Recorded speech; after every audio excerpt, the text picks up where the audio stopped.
তো আজকের ভিডিওতে আমি আপনাদের সঙ্গে শেয়ার করব ফেসবুকের একটি নতুন আপডেট বা ফিচার্সের সম্বন্ধে, যেটার নাম চুজ ইফেক্ট। যেই ফিচার্সটা এখন টেস্টিং মোডে চলছে, মানে এখন শুধুমাত্র টেস্টিং করার জন্য কিছু কিছু ফেসবুক ক্রিয়েটারকে এটা দেওয়া হচ্ছে।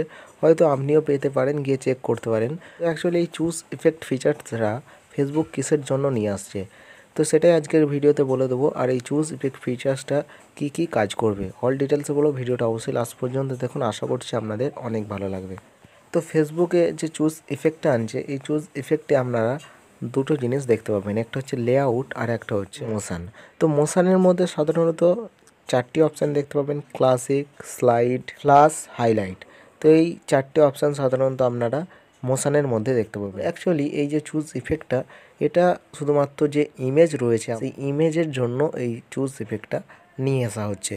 তো আমরা শুধুমাত্র ফেসবুক পেজে ভিডিওই আপলোড করে থাকি, ইমেজ তো বলতে গেলে কেউই আপলোড করে না, খুবই কম পরিমাণে আমরা ইমেজ আপলোড করি। তার সাথে যে লেআউটওয়ালা অপশান রয়েছে, সেখানে কি কি দেখতে পাবেন, সেখানে হচ্ছে কলাম, ব্যানার আর ফ্রেম। মানে আপনারা এবার থেকে ফেসবুক পেজে মাল্টিপল মশামওয়ালা ফটো আপনারা ফেসবুক পেজে আবার আপলোড করতে পারবেন। সাধারণত আমরা ফেসবুক পেজে যখন ফটো আপলোড করি, সেটা স্টিল ফটো হয়ে থাকে। তো এই চুজ ইফেক্টের মাধ্যমে যদি ফটো আপলোড করে থাকেন, সেক্ষেত্রে কিন্তু সেই ফটোটা 3D ইফেক্ট বা আরও অন্যান্য ইফেক্টের মাধ্যমে দেখাবে। এমনকি এক্ষেত্রে যে ফেসবুক পেজের গ্রোথ বা ফলোয়ার্স অনেকটাই বেশি আসবে। এমনকি যে ইমেজটা আপনি আপলোড করবেন, সেটা কিন্তু দেখতে আগের চেয়ে অনেক ভালো লাগবে। তো অ্যাকচুয়ালি বলতে গেলে যে ইমেজ রয়েছে ফেসবুক পেজে, সেই ইমেজকে গুরুত্বপূর্ণ করে তোলার জন্যই এই যে চুজ ইফেক্ট এটা আনা হচ্ছে। তো লেআউটে পাচ্ছেন ব্যানার, কলাম আর ফ্রেম। আর যে মশামওয়ালা অপশান রয়েছে, সেই মশামে পেয়ে যাচ্ছেন স্লাইড, ক্লাসিক, ফ্লাশ, হাইলাইট। ক্লাসিকে আপনারা কোনো ইফেক্ট পাবেন না, স্লাইডে, তারপরে ফ্লাশ আর হাইলাইটে এখানে ইফেক্ট পেয়ে যাবেন বিভিন্ন টাইপের ইমেজকে ফুটিয়ে তোলার জন্য।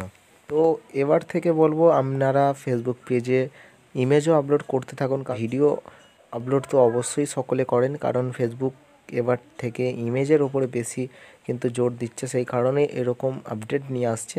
তো আপনারা ফেসবুক পেজে ইমেজও আপলোড করতে থাকুন, তাহলে কিন্তু আপনার পেজের গ্রোথটাও অনেকটা বেশি হবে। তো তা বলে যে আপনি অন্যের কোনো ইমেজ নিয়ে ফেসবুক পেজে আপলোড করে দিলেন সেটা নয়, আপনি নিজে একটি ইমেজ ক্লিক করুন বা ক্যাপচার করুন, তারপর সেটাকে এডিট করুন, এডিট করে আপনার ফেসবুক পেজে আপলোড করুন, তাহলে কিন্তু কোনো সমস্যা হবে না।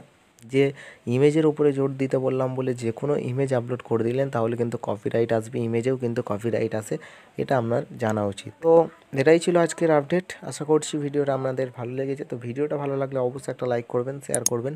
চ্যানেলে নতুন হয়ে থাকলে চ্যানেলটিকে প্লিজ সাবস্ক্রাইব করে পাশের নোটিফিকেশান বেল আইকনটি অল করে দেবেন। তো আজকের ভিডিও এতটুকুই, ততক্ষণের জন্য টাটা, বাই বাই। দেখা হবে আবার পরবর্তী নেক্সট ভিডিওতে।